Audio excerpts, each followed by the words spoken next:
Um dos meus heróis é o Ayrton Senna. Ayrton Senna, ele tinha uma seguinte prática como piloto. Ele se colocava numa posição, durante uma ultrapassagem de um adversário sobre ele, em que o adversário tinha que ou recuar ou bater no carro dele. Ou seja, ele se colocava numa posição de poder. Ele não estava infringindo as regras, ele estava numa posição de poder. Ou os dois se chocam, ou ele recua. Com um Supremo hoje que está fora da caixa, a postura do presidente da República tem que ser essa. Você citou desfavelização, né? Eu acho que eu vou um pouco pela segurança pública agora, até porque é um tema que o brasileiro... Acho que é um dos mais caros, se não o mais caro hoje para o brasileiro. Acho que é economia e segurança pública. Mas falando dessa esfera, com tanta dominação territorial, por exemplo, de facções criminosas, já vi você comentar sobre segurança pública, citou até o El Salvador, né, o país. Então, como que o senhor vê isso hoje e como seria esse processo de desfavelização, que é uma coisa antiga, inclusive, né? Bem antiga. Olha, quem dera fosse uma coisa antiga. Fala-se nesse tema, mas é um tabu tão grande falar sobre desfavelizar, porque na prática a gente há muito tempo, especialmente começando no Rio de Janeiro, a gente começou a achar que a favela faz parte da nossa identidade. Não porque tinha um cartola na favela, era um poeta da favela. Você pode ser um poeta e não morar na favela. Acho que essas coisas... Você tem grandes poetas na história humana que não precisavam morar em favela. Você não vai justificar a ausência de saneamento básico, presença de tuberculose em populações humildes e comando naquele bairro por parte de facções com base num poeta ou num samba. Só que nós fizemos isso. Faz parte de um processo histórico muito destrutivo de autossabotagem que nós tivemos. Vou começar pela parte de segurança e eu vou chegar na desfavelização porque essas coisas estão muito conectadas. Inclusive no próprio Livro Amarelo 2 a gente junta uns pontos. A favelização, ela acontece no Brasil, ela acelera muito nos anos 60, 70, 80 e 90, que é quando a gente tem um boom demográfico, e é quando, no meio do regime militar, você tem a crise do petróleo, e aí toda aquela formação de capital bruto, ela se interrompe. O Brasil acaba caindo no lance da dívida externa, começa a parar aqueles mega investimentos, e aí a gente começa a sentir como o aumento da nossa infraestrutura diminui, e o investimento urbano nas periferias, em casas e prédios, simplesmente não acontece. Então, você tem um boom de pessoas nascendo, boom de pessoas migrando para as cidades, incapacidade do Estado em responder isso, e aí você tem a destruição das grandes cidades que passam a ficar altamente favelizadas. São Paulo, Belo Horizonte, Rio de Janeiro, todas as grandes capitais do Nordeste. E aí você criou aqueles bolsões. Nesses bolsões, o Estado não está presente. Ali e nas cadeias começam a surgir as facções. E aí você tem dois modelos de facção, dois modelos de administrar isso. O Comando Vermelho, que tem um modelo mais clássico, ele tem um modelo que eu chamo de horizontal. Que você olha no horizonte, o mapa... Vai ser aqui, ó, essa área aqui é do Comando Vermelho, essa aqui é do ADA. Você separa o mapa. Comanda o espaço. Eles comandam o espaço. E ali dentro, eles usavam para vender droga, para beneficiar, às vezes, né? Pegar o pacotinho da droga, dobrar, botar os aviõezinhos. Depois eles começaram a colocar serviços. Hoje tem serviço até de internet, tocado pelas facções. E do outro lado, o PCC veio com um modelo diferente. Começa na cadeia. Pode ter também, quando interessa a ele, a dominação horizontal, mas ele faz a dominação vertical, que é a dominação das instituições. Invadem Ministério Público, invadem polícia, invadem a política, invadem o judiciário, ONGs, empresas do mercado financeiro, combustíveis. Eles estão gigantescos, têm controle de toda a região. Laboratórios de análises clínicas que atendem várias cidades em São Paulo e funcionam. O problema do PCC é que ele funciona. Ele realmente distribui o combustível dele, a REAG atuava no mercado financeiro, eles funcionam e eles são mais difíceis de pegar porque é um inimigo mais invisível. Pois bem, veja que questões Uma ponderação, o Fábio fez menção a um ponto aí, desculpa, Renan, é a sofisticação com que o PCC atua, não é uma coisa grotesca, é criminoso, óbvio, ninguém está... Estão na Faria Lima, eles têm doutores. Mas é uma coisa sofisticada, diferentemente do que era, por exemplo, aquelas facções do Rio de Janeiro. Sim. O Comando Vermelho... Desculpa, Fábio, só para complementar. O Comando Vermelho nunca conseguiu ter a sofisticação técnica do PCC. O Comando Vermelho é mais brutal. Tanto que o Comando Vermelho avançou no Nordeste, e eu pude viajar pelo Ceará e pegar. Eles estão tomando o Ceará. Muito por conta da fraqueza do governador. O governador não botou a polícia para resolver, porque não é que eles também contam com grandes tropas. Eles vão indo na ausência do Estado, vão se estabelecendo e tomando os locais. O caso mais bizarro é de uma cidade que chama Santa Quitéria. Tem urânio em Santa Quitéria. E o Comando Vermelho se aliou com o prefeito ganhou a eleição usando o Comando Vermelho, e eles estão presentes ali na cidade. É um caso público, todo mundo sabe, o prefeito inclusive foi afastado por ligação com o Comando Vermelho e pagou prêmios para o Comando Vermelho por ter participado da eleição dele, e a população, houve uma eleição suplementar, a população inclusive elegeu o filho dele, mostrando que o buraco no Brasil é sempre bem mais embaixo do que a gente imagina. Então, o Comando Vermelho é mais brutal, Ele é mais claro, você consegue entender e ver isso. E o PCC é mais sofisticado e fatura mais. O PCC tem um controle hoje da fronteira do Mato Grosso do Sul. E o PCC tem a rota caipira para trazer essa droga até o Porto de Santos. E lá no Porto de Santos, no redor, na Baixada Santista, eles têm um controle territorial, que é onde eles processam a droga. Tem empresas de containers que eles que recebem, conseguem muquear, por exemplo, cocaína junto com outros produtos que têm uma densidade similar, colocam dentro dos navios e aí eles vão exportando para a Europa numa operação que é bilionária. De um lado, nós temos que usar a violência do Estado de maneira muito clara e a alteração nas leis, a aplicação do direito penal do inimigo, para você fazer a tomada daqueles territórios e o Estado se restabelecer. Esses territórios que em grande parte são favelas. Que não só, mas quase, assim, nem toda tomada de território por parte do Comando Vermelho era uma favela, mas toda favela está tomada por alguma facção. Isso em praticamente todo o Brasil, salvo raríssimas exceções. E o Estado atua ali, e do outro lado, para enfrentar o PCC, aí a tal da inteligência. Eu sempre desconfio quando eu vejo uma Tabata Amaral, olha, precisa muito de inteligência. Porque você fala inteligência, mas não fala em aumento de pena. Você precisa das duas coisas. A gente precisa de inteligência, a gente precisa de COAF, a gente precisa de Polícia Federal, para desbaratinar o PCC, acabar com o faturamento multibilionário que eles têm no Porto Santos, e aí você vai destruindo a máquina de negócio. E do outro lado, reocupar territorialmente. E aí, se nós fizermos isso com alterações nas leis penais, nas leis de execução penal, com a qualificação de membros de facções como o inimigo, com um direito muito veloz. Quando a gente fala, quem quer chamar o cara de inimigo? Todo cara que é membro de uma facção, o sujeito ele não tem mais presunção de inocência, ele tem presunção de culpa. Se você é listado, você é um membro do Comando Vermelho, você está lá ostentando um fuzil, um policial te pegou, você vai preso na hora. Inafiançável, você não tem progressão de pena, você não tem esses recursos. Isso é tratá-lo como um inimigo do Estado, porque ele se coloca como inimigo do Estado. Feito isso, nós podemos aí sim tratar do tema que para mim é apaixonante, que é como recuperar as nossas cidades. As cidades do Brasil são feias. Todo mundo sabe que morar numa metrópole no Brasil é uma experiência muito ruim. A gente fica com aquela loucura, não, o Rio é lindo. O Rio é lindo numa faixa, o Rio está todo favelizado, o Rio está todo destruído. As capitais do Nordeste estão todas favelizadas. São Paulo, o entorno da cidade inteira é favelizado. Aquelas pessoas vivem mal, não tem saneamento básico.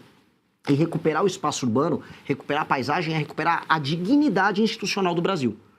E aí a gente pode falar que nós somos sérios. A China não se deixou favelizar. A Singapura era favelizado e desfavelizou. Nós não podemos permitir que a favela seja parte da nossa alma. Que a nossa produção cultural tenha que vir da favela. As meninas na favela, a taxa de gravidez na adolescência é muito maior. Casamentos destruídos ou mães solteiras sem a presença paterna, muito maior. Índices de desempenho escolar dos alunos em regiões em que há favela são piores. Presença do crime, maior. Tá na hora da gente falar, a favela é uma desgraça, a favela precisa ser transformada em bairro, aquelas pessoas vão ganhar dignidade e aquele modo de se viver precisa ser alterado, pra gente tratar eles como cidadãos. Hoje, a pessoa que mora numa favela, no fundo é como se fosse um estrangeiro no Brasil, vivendo no Comando Vermelho estão, no do TCP estão, no PCC estão. A gente tenta tornar essas pessoas brasileiras. Só que aí, sem me estender, mas que é um assunto para mim apaixonante, aí tem que ter espaço fiscal. Estamos falando aí de pelo menos 900 bilhões em investimentos. Só espaço fiscal ou também desobediência civil de quem está no comando? Porque, vamos lá, vou dar dois exemplos muito rápidos e são reais da realidade brasileira. Às vezes você tinha uma medida do executivo para resolver um problema de uma favela. A favela estava na beira de uma estrada, ou seja, corria esse risco, ou estava na beira de um manancial, que era problemático para quem morava lá e para quem não morava lá. Bom, vinha o Ministério Público e dizia o seguinte, não, ele não pode ser retirado aí. Vou tentar levar algum serviço básico, seja algum saneamento. Não pode, porque essa é uma área de manancial, não deveria ninguém estar morando aí. Não acontecia absolutamente nada. Não, acontecia assim, aumentava-se a favela. Se eu, por exemplo, pego uma pessoa que roubou hoje, que tem um problema, vai cair na tal da audiência de custódia, que esse é o entendimento do Supremo. Você acabou de dizer, poxa, se roubou, ele tem presunção de culpa, se ele está exibindo... Não, mas é crime menor, enfim, vem uma desculpa. Quem decide soltar é a justiça, mas quem tem quem tem a pessoa presa é a polícia. Se o senhor fosse o presidente do país, se tivesse, por exemplo, um preso na Polícia Federal, obviamente, não na Polícia Estadual, o senhor diria ao Supremo, não vai ficar preso porque não tem nada aqui de presunção de inocência e presunção de culpa. Aí é desobediência civil. O senhor está disposto a enfrentar o Supremo Tribunal Federal ou qualquer instância judicial porque vai contra um programa que, teoricamente, foi aprovado nas urnas? Sim. Sim, nós precisamos fazer isso. Essa aqui é uma resposta essencial, inclusive para um público que é muito... O público do Oeste, esse tema é muito caro para eles. Um dos meus heróis é o Ayrton Senna. Ayrton Senna, ele tinha uma seguinte prática como piloto. Ele se colocava numa posição, durante uma ultrapassagem de um adversário sobre ele, em que o adversário tinha que ou recuar ou bater no carro dele. Ou seja, ele se colocava numa posição de poder. Ele não estava infringindo as regras, ele estava numa posição de poder. Ou os dois se chocam, ou ele recua. Com um Supremo hoje que está fora da caixa, a postura do presidente da República tem que ser essa. Eu vou entrar com... Vou dar um exemplo. Vou fazer o Estatuto da Desfavelização, regulamentando. Ninguém pode invadir. A pessoa participou de uma invasão de uma área pública ou privada para montar uma favela, ela tem que ser presa, na hora. Porque existem movimentos de moradia que ganham dinheiro fazendo isso. Invasão de mananciais. Eu sou de Interlagos. Aquela região foi destruída. Sim. Destruída pelo Tato, é a tal da Tatolândia. E hoje a região pertence ao PCC. A gente sabe como funciona isso.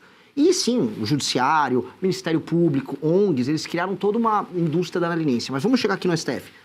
Passa o Instituto da Desfavelização e muda as leis penais. Vou fazer uma operação.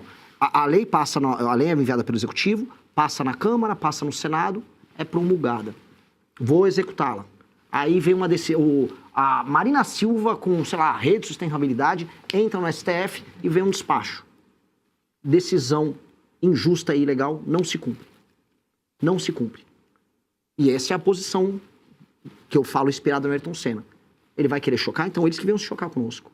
Eu estou no estrito cumprimento da lei, no estrito dever que um presidente da República tem de entregar lei e ordem para o povo brasileiro. Se eles quiserem se chocar, que se choquem.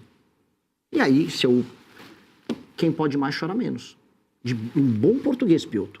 Não vou ficar fazendo provocação, não vou ficar sendo moleque institucional. Agora, o dever do presidente da República... Não está na Constituição o direito à moradia? Essa Constituição maluca que a gente tem, que tem direito a tudo? Não tem direito a nada. O Brasil se favelizou desde a Constituição de 88. Aumentou as pessoas que não têm moradia. Mas não está garantido? Estou lá tentando garantir o sagrado direito constitucional à moradia. Aí vem impedir. Aí você desculpa. Aí eles estão no descumprimento. Quando você fala do modelo do Bukele, o modelo do Bukele tem um enfrentamento institucional, aliás, uma ruptura institucional imensa. E eu nem estou dizendo que sou contrário a isso, muito pelo os resultados estão ali. Agora, fazer o que se fez lá, hoje, na realidade brasileira, parece algo extremamente distante.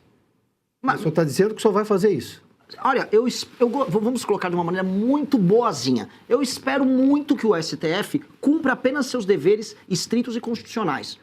Se ele não cumprir, eu também vou cumprir o meu. Eu vou estar no meu que é... Não, sou o presidente da República, essa decisão sua é ilegal e eu vou continuar com a minha política pública. Ou seja, vou dar um exemplo mais claro. Vamos ser vamos dar um... Eu não vou precisar, isso não é a opinião do Renan, é a opinião do BOP. Eu tenho figuras do BOP que eu converso, o Busnello, o maior sniper do BOP talvez, falou, Renan, todas as operações, que mesmo com o GLO, não funcionarão se você não tiver um estado de defesa específico naquela área, porque o traficante se esconde na casa da pessoa e você não tem um mandato. Como é que você vai pegar o traficante? Você vai precisar de um estado de defesa em que aí sim é permitido. Pois bem, passa o estado de defesa circunscrito a determinadas regiões, Santa Quitéria no Ceará, favela da Rocinha, dando exemplos anedóticos, mas tá aqui. Passo, mando pro Congresso, o Congresso autoriza, começo do nosso mandato. Vem a ONG com a Marina Silva, meu Deus, acabou a democracia. Entra no STF, STF não vai fazer, eu vou fazer. Eu preciso fazer, porque é minha função como presidente da República garantir a integridade do território brasileiro. Eu vou estar em descumprimento da Constituição se eu não fizer isso. Ô Renan, deixa eu agregar um ponto que eu acho que para você desenvolver isso que você está começando a dizer. Quando você fala em direito penal do inimigo, ao que eu entendo, o seu projeto é o direito penal do inimigo, ou seja, tratar certas pessoas como inimigos do Estado é uma forma de agilizar o combate, vamos dizer assim, à criminalidade e com isso recuperar cidades, enfim, aí outros planos viriam a reboque. Agora, nós estamos num estado em que o STF trata a todo mundo como inimigo.